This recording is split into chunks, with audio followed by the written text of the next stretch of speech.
నమస్తే, lucky Sudheer welcome you. నేను మీ లక్ష్మిని. అనగనగా ఇదేమిటి కొత్తగా అనగనగా అని స్టార్ట్ చేసింది అని అనుకుంటున్నారా? అనగనగా అని ఒక సినిమా వచ్చిందండి ఈటీవీ విన్లో. దాని గురించి ఇప్పుడు మాట్లాడబోతున్నాను. ఇది ముఖ్యంగా అదే సినిమా గురించి ఇంత ఎందుకు మాట్లాడాలా, అవసరమా? ఈ రోజుల్లో సినిమాలు అసలు చూసేటట్టే లేదు, పిల్లలు పెద్దలు కలిసి అసలే చూసేటట్లేదు అని అనుకుంటున్నారు కదా. ఈ సినిమా మీ పిల్లలు పెద్దవాళ్ళు ఎస్పెషల్లీ చూడాల్సిన సినిమా. ఈ మధ్య కాలంలో సినిమా అనగానే పిల్లలు చూడకూడదు, పెద్దవాళ్ళు మాత్రమే చూడాలి, లేదా అంటే పెద్దవాళ్ళది కాదు ఇది ఓన్లీ పిల్లల సినిమానే అని కొన్ని బౌండరీస్ ఉంటున్నాయి కదా. సో ఇలాంటివి ఏమీ లేకుండా పిల్లలు పెద్దలు అందరూ కలిసి చూడాల్సిన సినిమా.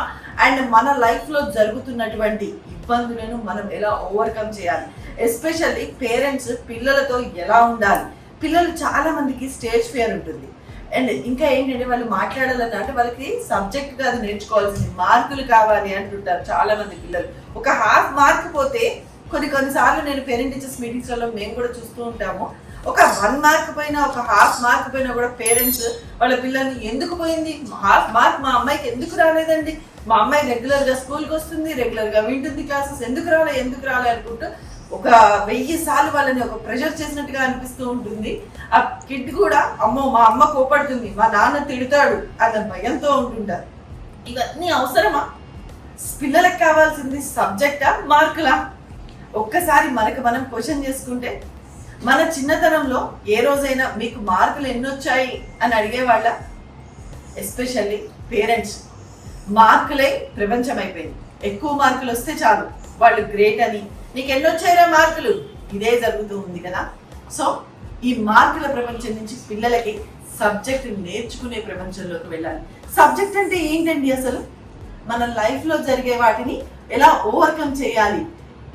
ఇది వరకు అంటే హిస్టరీకి వెళ్తే హిస్టరీలో వాళ్ళు ఎలా చేశారు, యుద్ధం ఎలా చేశారు, ఎలా ఓవర్కమ్ చేశారు, ఝాన్సీ లక్ష్మీబాయి, రుద్రమదేవి అని చెప్పి ఇలాంటి హిస్టరీ చదువుతూ ఉంటాం. తెనాలి రామకృష్ణుడి కథల్లో ఏమనంటే మీ తెలివిని ఉపయోగించాలి, ఎలా చాకచక్యంగా ఎలా మూవ్ అవ్వాలి, ఇలాంటివన్నీ ఉంటాయి కదా. సో ప్రతి కథ కూడా మన జీవితంతోనే ముడిపడి ఉంటుంది. ఆ విషయం పిల్లలకి తెలియజేయాలి.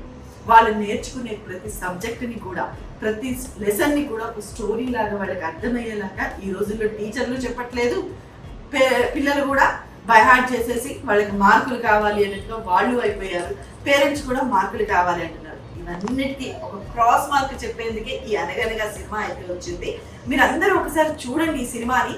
నాకైతే చాలా బాగా నచ్చింది. అంటే మనకి 3 Idiots మూవీలో కూడా వాళ్ళు న్యాచురల్ గా చూపిస్తూ ఉంటారు. లాస్ట్ క్లైమాక్స్ లో ఎక్కడున్నాడు హీరో అనగానే ఫలానా దగ్గర అని చెప్తే అక్కడ మొత్తం కూడా న్యాచురల్ గా ఎలా చూపిస్తారో సేమ్ అలాంటి సిచ్యువేషన్స్ ఇక్కడ చూపిస్తారు. కాకపోతే ఏంటంటే ఒక స్టోరీ లాగా చెప్తూ ఉంటాడు అనమాట.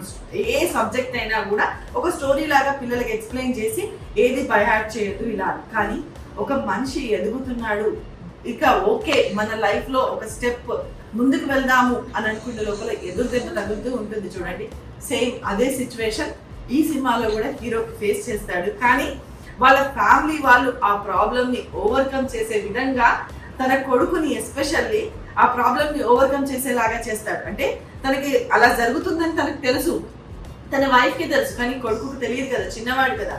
సో తను ఎక్కడ డిగ్రేడ్ అయిపోతాడు అంటే ఎక్కడ బేసారిపోతాడో కొడుకు అని చెప్పేసి ఆ కొడుకుని ముందే తెలియకుండానే ఆ విధంగా అంటే తను లేకపోయినా కూడా ఎలా సర్వైవ్ అవ్వాలి లైఫ్ లో అనేది చెప్తాడు. అంటే మనం ఉన్నా లేకున్నా మన పిల్లలు ఎలా సర్వైవ్ అవ్వాలి అండ్ ఒక ప్రాబ్లం వచ్చినప్పుడు దాన్ని ఎలా ఓవర్కమ్ చేయాలి, ఇలాంటి విషయాలన్నిటినీ కూడా మనం పిల్లగాళ్ళకి చిన్నగా నచ్చ చెప్పాలి. కానీ కోప్పడుకుంటూ వాళ్ళతో స్ట్రిక్ట్ గా ఉంటే వాళ్ళు పిల్లలు ఓపెన్ అవ్వలేరు, ఏది చెప్పలేరు.